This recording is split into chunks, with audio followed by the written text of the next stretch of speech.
Kepada yang kami hormati Bapak Insinyur Mulyadi Irsan MT, disilakan.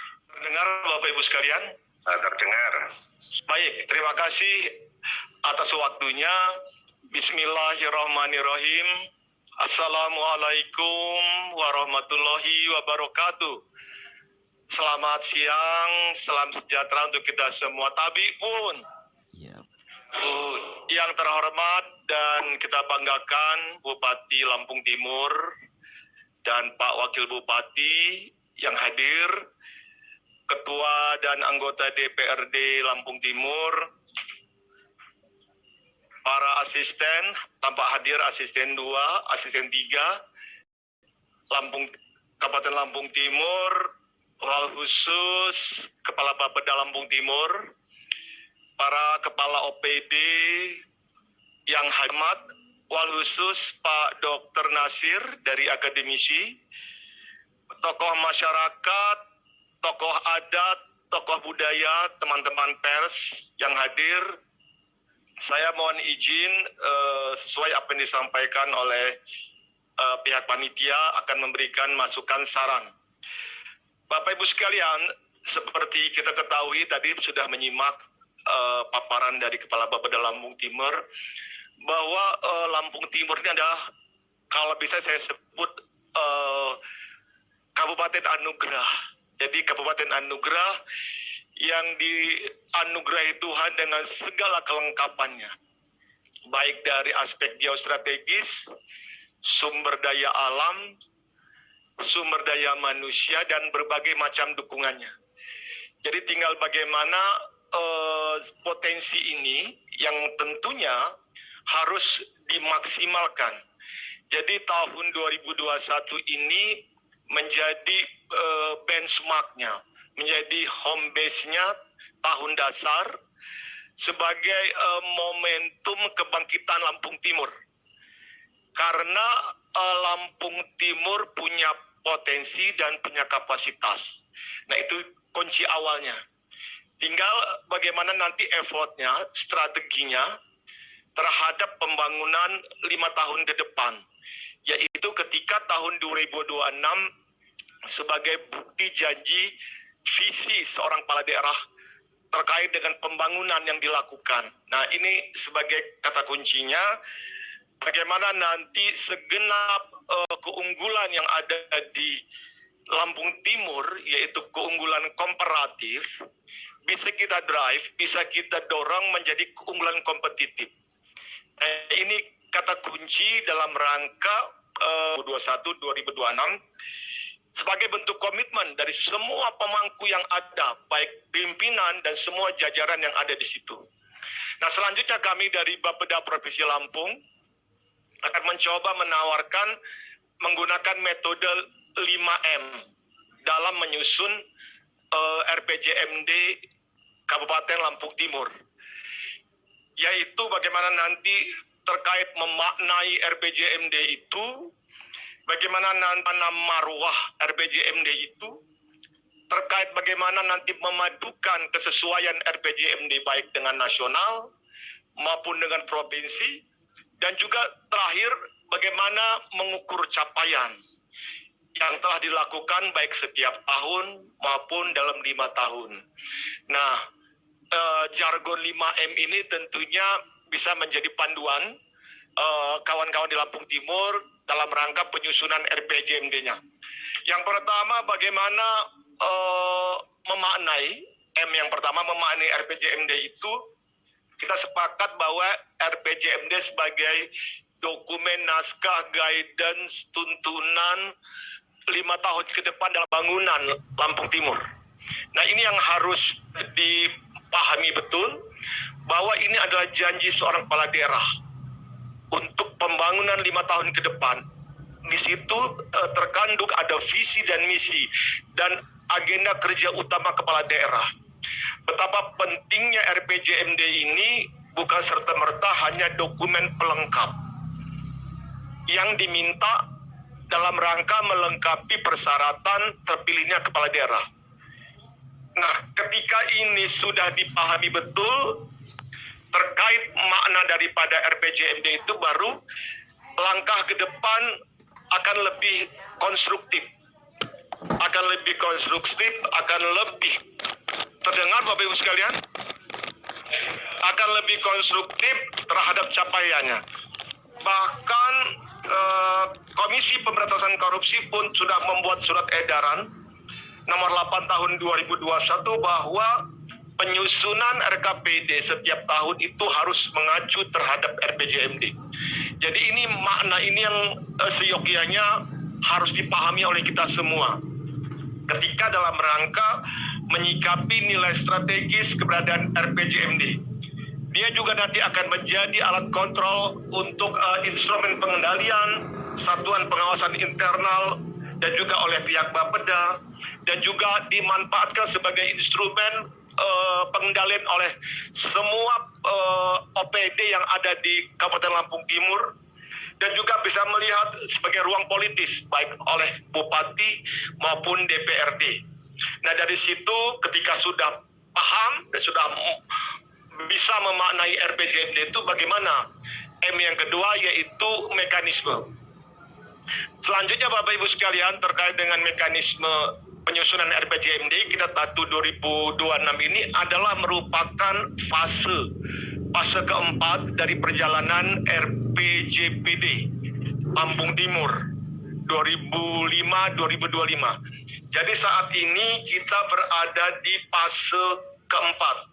Ke fase keempat itu yang merupakan lanjutan atau sinergi dari beberapa arah kebijakan dari fase pertama, fase kedua, dan fase ketiga.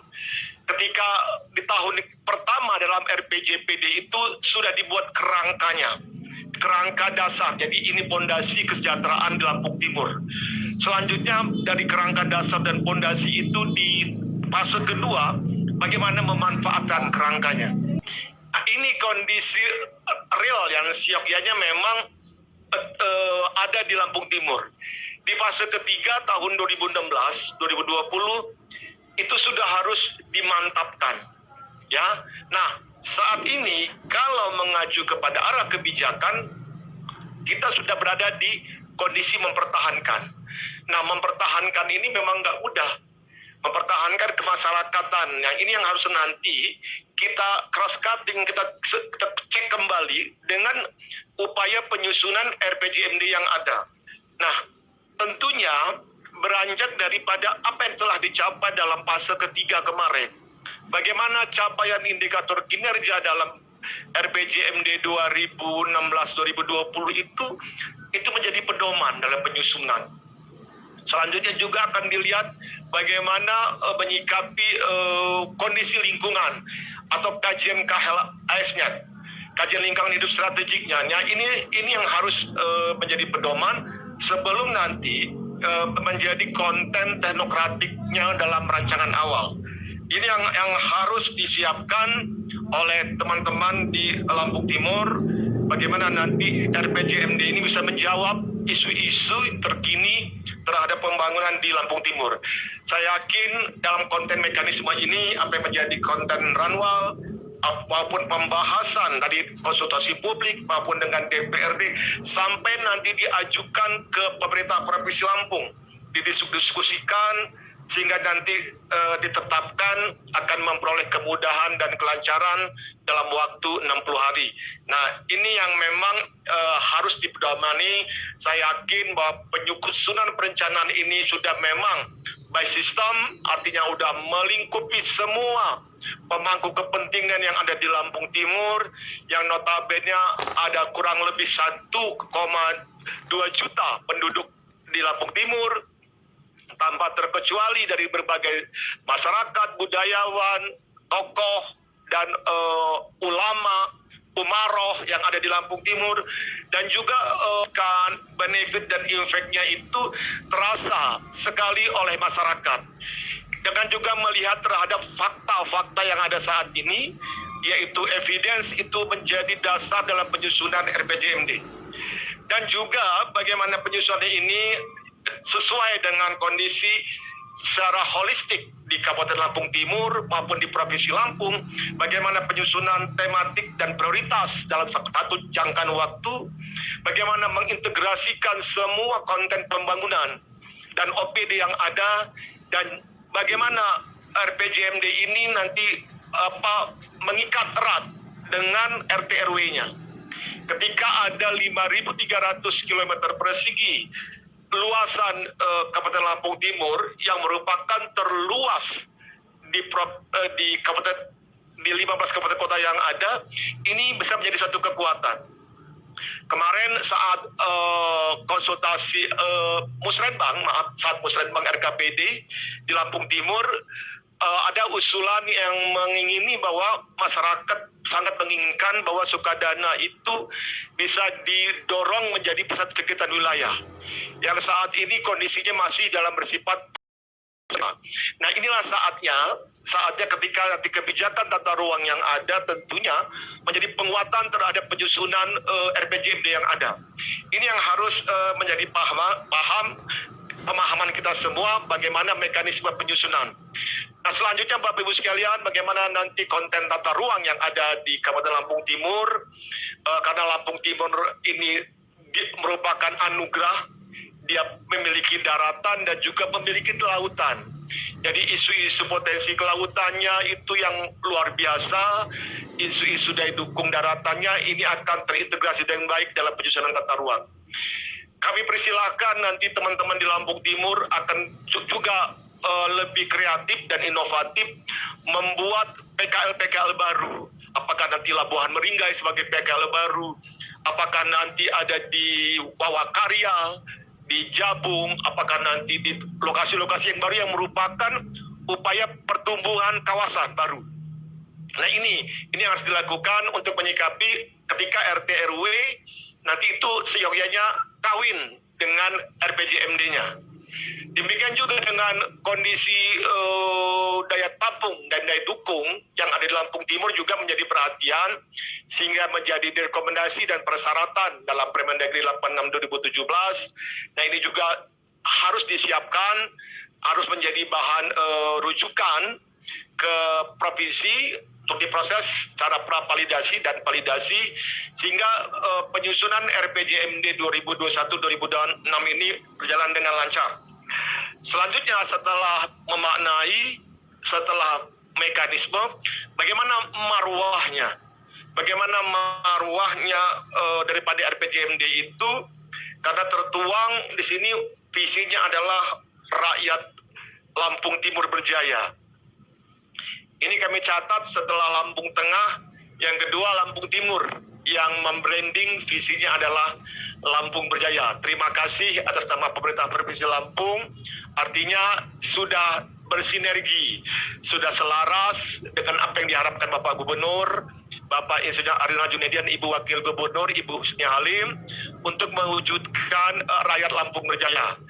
Demikian juga senada dengan Lampung Timur, yaitu rakyat Lampung Timur Berjaya, yang membawa 9 misi terkait dengan program Petani Berjaya, terkait dengan misi kedua infrastruktur, terkait dengan SDM, terkait dengan peran koperasi, UMKM dan BUMDes, terkait dengan pendidikan politik. Nah, ini luar biasa. Lampung Timur sudah menuangkan tentang konten wahana politik di Kabupaten Lampung Timur terkait dengan tata kelola, mewujudkan good dan governance. Saya pikir bukan good government, good governance ya. Ya, ini sebagai saran saja. Jadi ada dua definisi yang beda antara good government dengan good governance. Terus terkait dengan investasi, ini harus dilakukan oleh Lampung Timur. Yakinkan bahwa dari sektor investasi bisa meningkatkan pertumbuhan ekonomi di Lampung Timur terkait dengan pandemi penyakit menular dan tata kelola lingkungan, isu lingkungan. Sebagai masukan memang kami melihat misi yang ditawarkan ini memang lebih mengarah ke program atau masih bersifat mikro. Nah, ini untuk menjadi bahan pertimbangan teman-teman di Lampung Timur bahwa dalam rangka mendukung visi Kabupaten rakyat Lampung Timur Berjaya, ke-9 misi ini untuk bisa disederhanakan kembali. Ini sebagai masukan dan saran yang artinya nanti misi-misi yang ada itu lebih bersifat fleksibel dan makro untuk mewujudkan rakyat Lampung Timur berjaya. Nah, ini yang harus menjadi perhatian sebagai marwah daripada RPJMD tadi, keterkaitan dengan fase keempat untuk mempertahankan kesejahteraan masyarakat Lampung Timur.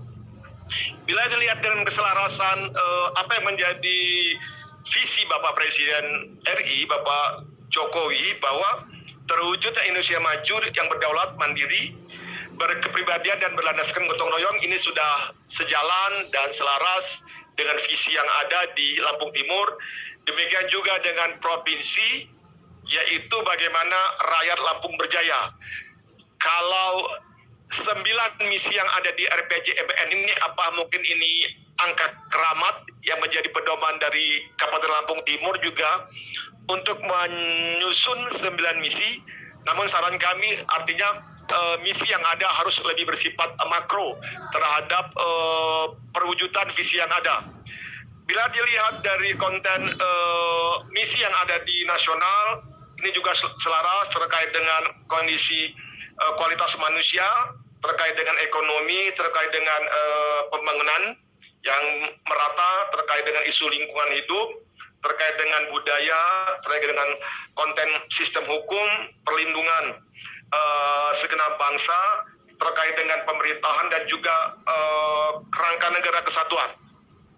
Nah, untuk visi misi pemerintah Provinsi Lampung, yaitu rakyat Lampung berjaya, yang artinya bagaimana nanti masyarakat Lampung aman, berbudaya, maju, berdaya saing dan sejahtera. Pemerintah Provinsi Lampung juga memiliki 6 misi, yaitu terkait dengan kehidupan yang religi, berbudaya aman dan damai, terkait dengan good governance, untuk kualitas dan pemerataan pelayanan publik, terkait dengan sumber daya manusia, terkait dengan infrastruktur dalam mendukung konektivitas dan efisiensi produksi, terkait dengan ekonomi masyarakat yang berbasis pertanian yang seimbang, perkotaan dan pedesaan, dan terkait pembangunan yang berkelanjutan. Nah, ini yang memang menjadi poin-poin penting ketika penyusunan RPJMD di Kabupaten Lampung Timur selaras baik secara nasional dan provinsi. Dan satu lagi juga, untuk memperkaya wahana dalam penyusunan RPJMD Kabupaten Lampung Timur, boleh juga melihat RPJMD yang ada di sekitarnya. Apakah itu terkait dengan pemerintah kota metro, apakah terkait dengan Kabupaten Lampung Selatan, apakah terkait dengan Tulang Bawang yang berbatasan langsung, sehingga bisa memberikan dampak percepatan pembangunan. Nah, ini yang menjadi poin penting dalam penyusunan RPJMD 2001-2026. Nah, kami juga melihat karena memang Lampung Timur ini kaya dengan potensi sumber daya alamnya, sebagai bentuk komitmen dalam mendorong percepatan pembangunan adalah dengan melakukan hilirisasi. Nah, adanya RPIK, Rencana Pengembangan Industri Kabupaten di Lampung Timur, kami yakin bahwa dari share BDRB yang ada, yang memang masih terlihat kecil, di satu sisi bahwa share dari sektor pertanian itu kurang lebih di atas 30%. Nah, ini juga harus menjadi strategi dari Lampung Timur agar semua potensi yang ada bisa dibangun hilirisasi.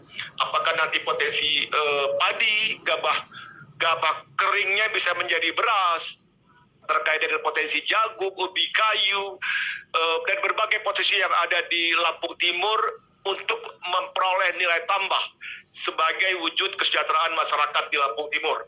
Nah, bagaimana nanti RPIK-nya, sentra industri kecil menengahnya juga bisa menjadi pemerataan dalam pembangunan di Lampung Timur.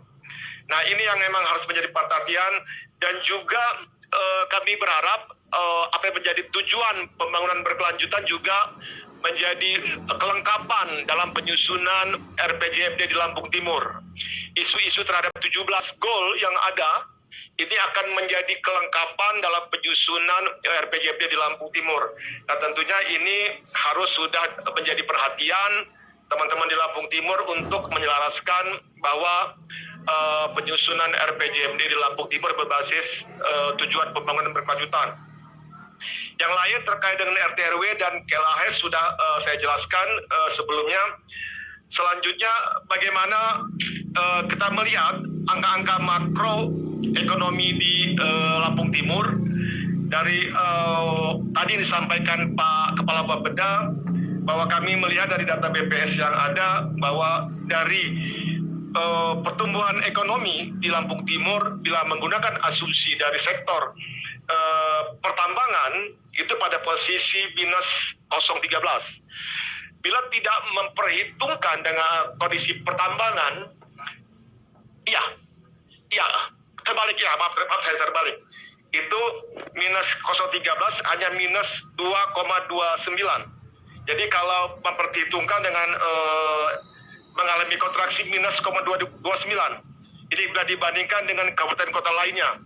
Nah tentunya ini juga menjadi perhatian bagaimana ke depan melalui pertumbuhan ekonomi yang ada di Lampung Timur sudah membuat skenario agar Lampung Timur pertumbuhan ekonominya bisa ditingkatkan. Jadi sektor mana yang memang bisa mendorong percepatan pembangunan di Lampung Timur. Nah termasuk tadi bagaimana share industri pengolahan yang memang baru mencapai 8%, ini bisa ditingkatkan. Sehingga dari sektor hulu bukan hanya merupakan penghasil raw material, tapi Lampung Timur sudah menggagas bisa membangun hilirisasi dari kelompok-kelompok KWT, dari kelompok-kelompok petani Gapoktan yang ada sudah berani menghilirisasi segenap sumber daya alam yang ada. Sehingga nanti capaian pertumbuhan ekonomi di Lampung Timur nanti sesuai dengan target yang ada. Selanjutnya bila mengintip dari potret PDRB per kapita, kami melihat di Lampung Timur memang pada tahun 2019 dan 2020 memang masih di bawah Provinsi Lampung. Tapi ini sudah mengindikasi baik. Bagaimana nanti ke depan, 5 tahun ke depan, PDRB per kapita Lampung Timur bisa meningkat tentunya. Nah, bila melihat dari tingkat pengangguran terbuka di Lampung Timur, dari potret yang ada, kami lihat memang cukup aman, yaitu pada kisaran 2,64. Namun, ini harus mendapatkan kajian kembali, apakah rendahnya TPT yang ada ini bisa menggambarkan tingkat kesejahteraan, tingkat kerawanan sosial yang ada di Lampung Timur. Nah ini yang harus dilakukan uji publik kembali, bahwa ketika dalam potret rilis BPS, kecilnya angka TPT yang ada itu harusnya berimplikasi terhadap kesejahteraan. Karena kami tahu ketika ada masyarakat yang tidak menganggur dalam artian dia pergi ke ladang, ini sudah menjadi hitungan bagi BPS. Diasumsikan bahwa orang tersebut bekerja di satu sisi, yang bersangkutan hanya bekerja paruh waktu. Nah ini memang tidak mencerminkan terhadap angkatan kerja yang sesungguhnya di Lampung Timur. Nah ke depan bagaimana kami sarankan melalui penguatan kompetensi yang ada di Lampung Timur menjadi salah satu strategi sehingga semua angkatan kerja bonus demografi yang ada di Lampung Timur itu bisa menjadi disaster, jangan menjadi bencana. Tentunya dengan menyiapkan kompetensi di semua profesi. Saya seringkali ketika beberapa tahun yang lalu kalau berangkat ke Jakarta itu saya duduk bersebelahan dengan masyarakat Lampung Timur. Saya tanya mau kemana? Saya mau kerja Pak, ke Batam atau mau ke Cina. Oh berarti saya simpulkan Lampung Timur ini memproduksi TKI. Nah saran kami bagaimana ekspor TKI ini didorong dengan penguatan kompetensi.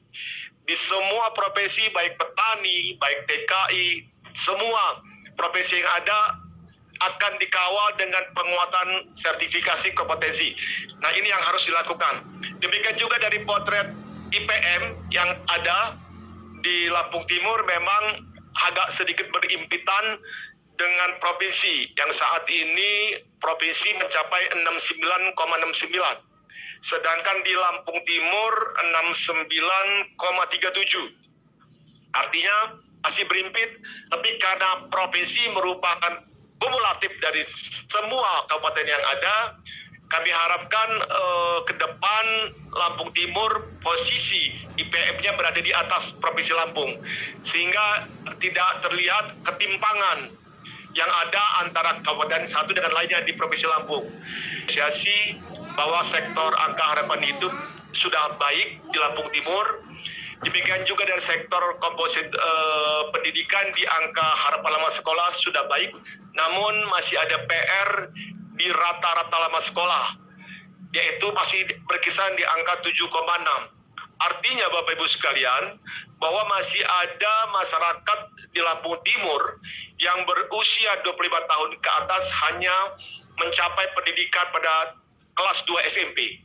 Nah, untuk menaikkan kondisi IPM ini perlu dibuat kembali program-program paket, kejar paket di Lampung Timur dengan mendata semua masyarakat yang ada di masing-masing desa yang ada, sehingga nanti melalui kejar paket ini bisa mengangkat angka rata-rata lama sekolah.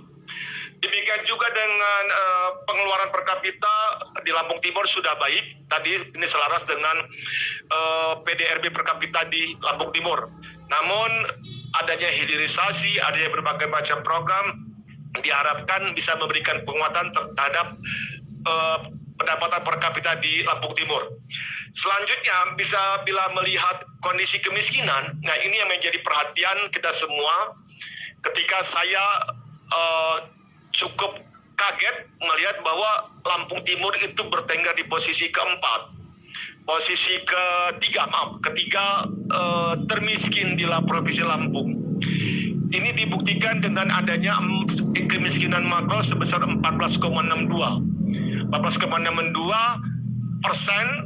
yang ada orang miskin di Lampung Timur terhadap 1, juta jiwa. Nah, ini yang harus menjadi perhatian. Kalau kita telah kembali lebih dalam kemiskinan mikro, kami melihat masih ada 27% orang miskin baik di desil 1 dan desil 2 di Kabupaten Lampung Timur yang harus dituntaskan. Intinya Bapak Ibu sekalian, silakan nanti penguatan sinergi program baik dengan nasional, provinsi, dan semua OPD yang ada untuk mendorong penurunan angka kemiskinan yang ada. Jadi berbagai macam program terkait dengan penguatan terhadap desil ke-1, desil ke-2 sampai ke desil ke-4, tentunya ini dilakukan dengan keselarasan program yang ada. Kami yakin nanti semua OPD yang ada akan mengusung tema pengentasan kemiskinan. Karena ini menjadi PR utama, kami harapkan nanti Lampung Timur bisa berjaya dengan menurunnya angka kemiskinan yang ada. Selanjutnya Bapak Ibu sekalian, dari memaknai mekanisme marwah kami dan juga memadukan, saya akan masuk bagaimana nanti ke depan mengukurnya ketika nanti tahun 2024 apakah 2026 seorang kepala daerah sudah melakukan capaian-capaian pembangunan, tentunya rapotnya akan semakin baik. Nah, ada sedikit catatan Bapak Ibu sekalian terhadap penyusunan yang telah dilakukan. Kami mencatat bahwa perlunya rekomendasi KLHS yang harus ditambahkan pada bab 4 dan juga penyajian tabel pada setiap bab dalam RPJMD agar mengacu kepada Permendagri 86/2017. Sebagai contoh, di bab 3, tabel 34 seharusnya mengacu pada tabel format TC2 lampiran Permendagri 86/2017. Dan juga tadi Pak Kepala Bapeda juga sudah melihatkan indikatif keuangan. Nah, untuk Lampung Timur agar proyeksi keuangan dilakukan dengan cermat dengan mempertimbangkan segenap aspek. Nah, ini yang harus dilakukan karena rata-rata pertumbuhan realisasi PAD dari tahun 2015 sampai 2020 itu sebesar 14,99%. Tetapi jika dilihat dari tabel 346, rata-rata pendapatan asli daerah diproyeksikan hanya 2,26% per tahunnya. Nah, ini menjadi pertimbangan kembali dalam penyusunan RPJMD-nya. Selanjutnya juga untuk mengukur capaian indikator kinerja utamanya, kami harapkan nanti karena tadi ada 9 misi, apakah nanti memang bisa diwujudkan karena bagaimana nanti mewujudkan BUMDes yang ada, tentunya ini kan harus terukur.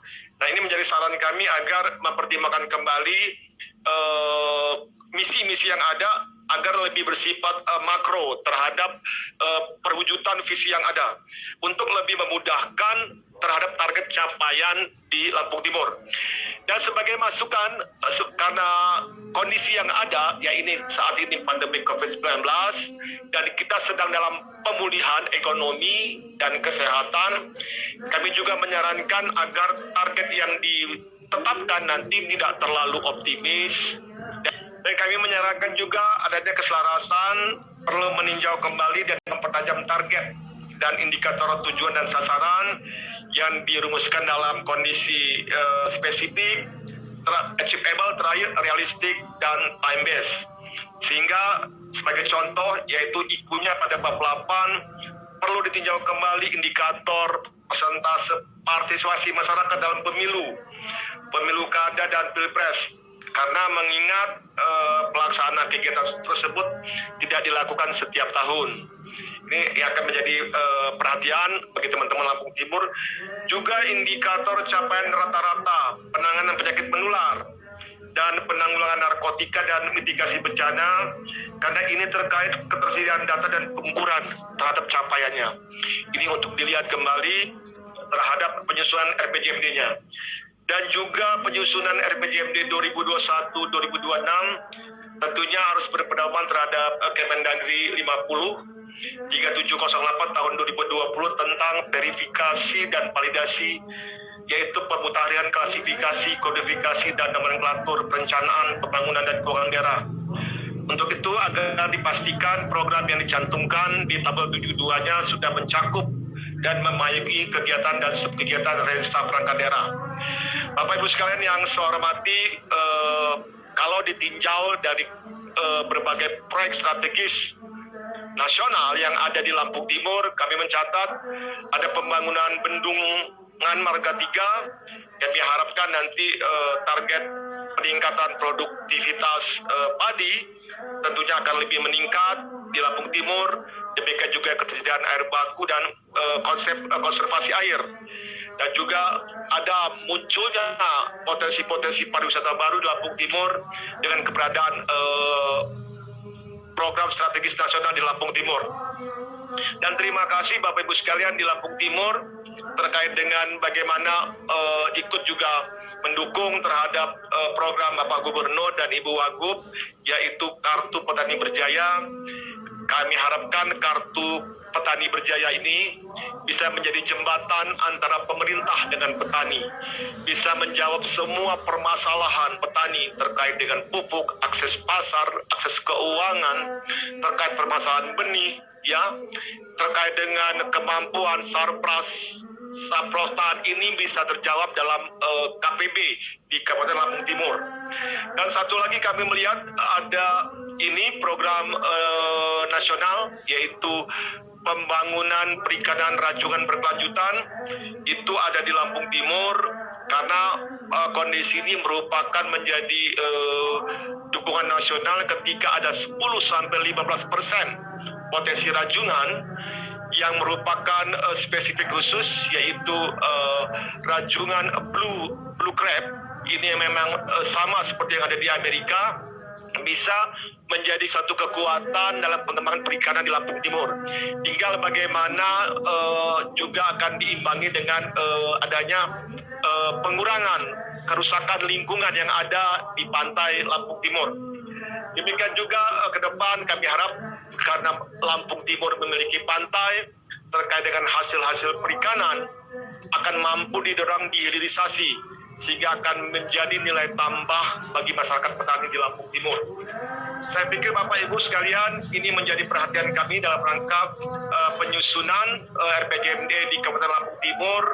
Kami harapkan RPJMD yang disusun bisa mewujudkan Lampung Timur yang anugerah, nanti rakyatnya bisa berjaya. Tindak lanjut kami tunggu pravalidasi dan validasi LHS, dan juga bisa nanti disempurnakan dalam forum konsultasi Bupati ke Gubernur. Saya pikir sekian Bapak Ibu sekalian hal-hal yang menjadi perhatian dalam rangka Ranwal RPJMD Lampung Timur 2001-2026. Lebih kurang kami mohon maaf. Sekian, terima kasih. Wabillahi taufiq wal hidayah. Wassalamualaikum warahmatullahi wabarakatuh.